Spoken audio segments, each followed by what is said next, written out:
Welcome back to Say No To Lashon Hara, day 48. This entire series is being done as a zechut for Refuah Shlema for Chana Bat Tzemah Fega. The Chafetz Chaim talks about what happens when people are asking you about your opinion about someone's abilities, whether they're physical or mental.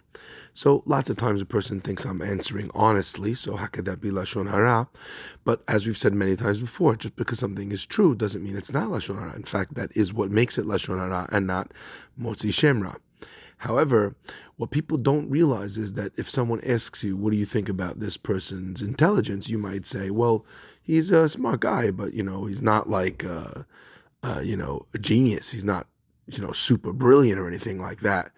What they don't realize is that even though that's actually not necessarily derogatory talk, in fact, most people are of average intelligence. So by saying someone is average intelligence, you might think that that's not negative. But, however, in the real world, lots of times people will, even if it's unjustly so, decide they don't want to do business with such a person. They don't want to go out with such a person. They don't want to take advice from such a person. So these types of things can actually boomerang back and cause the person damage, even though what you've said is not necessarily negative at all. It's not necessarily derogatory.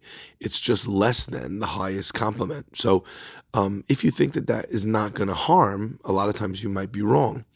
Now, there's a beautiful story that illustrates this because people think that, oh, come on, what's the big deal? Someone asked me, is this hedge fund guy, is he smart?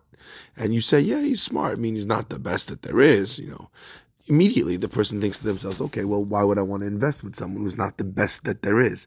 So the Chafetz Chaim points out a powerful idea that drives home how this is not actually a theoretical problem, but actually a present and clear danger. Chafetz Chaim and a rabbi were once traveling together, and they stopped somewhere, and the woman in charge of the inn was so excited to bring them in and to serve them a delicious food, and she finishes serving them the meal, and she comes back and says, "How did you enjoy the food?"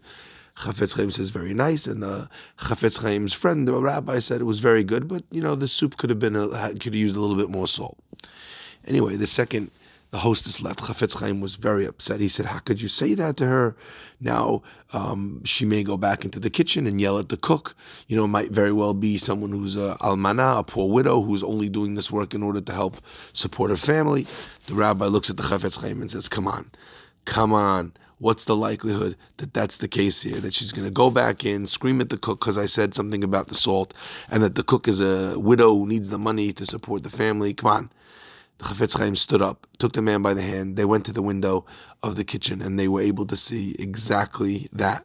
The hostess yelling at the cook, who was a young woman who actually turned out to be a widow, screaming at her about the fact that there wasn't enough salt in the soup. Immediately, the rabbi, realizing the Chafetz Chaim was right, bursts into the kitchen and says, the food's delicious. I'm so sorry. I was just saying it needed a drop of salt.